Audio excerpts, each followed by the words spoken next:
ದಕ್ಷಿಣ ಕನ್ನಡ ಜಿಲ್ಲೆಯಲ್ಲಿ ಕೇವಲ ವಾರಾಂತ್ಯದ ಕರ್ಫ್ಯೂವನ್ನು ಮಾತ್ರ ಸಡಿಲಿಕೆ ಮಾಡಿ ಜಿಲ್ಲಾಧಿಕಾರಿ ಆದೇಶವನ್ನು ಹೊರಡಿಸಿದ್ದಾರೆ. ಆದರೆ ರಾತ್ರಿ 9 ಗಂಟೆಯ ಬಳಿಕ ಕರ್ಫ್ಯೂವನ್ನು ಇನ್ನೂ ತೆರವು ಮಾಡಿಲ್ಲ. ಇನ್ನೊಂದೆಡೆ ದಕ್ಷಿಣ ಕನ್ನಡ ಜಿಲ್ಲೆಯಲ್ಲಿ ಕೊರೋನಾ ಪಾಸಿಟಿವಿಟಿ ದರ ಕಡಿಮೆಯಾಗ್ತಾ ಇರುವ ಹಿನ್ನೆಲೆಯಲ್ಲಿ ಜನಜೀವನ ಮತ್ತೆ ಸಹಜ ಸ್ಥಿತಿಗೆ ಬರತೊಡಗಿದೆ.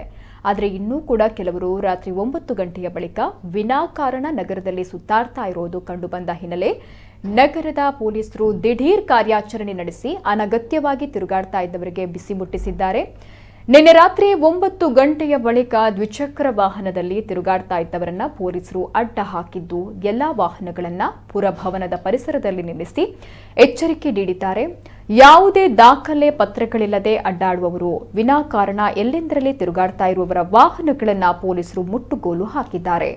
ಮಂಗಳೂರು ನಗರ ಪೊಲೀಸ್ ಕಮಿಷನರ್ ಎನ್ ಶಶಿಕುಮಾರ್ ನೇತೃತ್ವದಲ್ಲಿ ಕಾರ್ಯಾಚರಣೆ ನಡೆಸಲಾಗಿದ್ದು ಎಲ್ಲರಿಗೂ ಎಚ್ಚರಿಕೆ ನೀಡಲಾಗಿದೆ.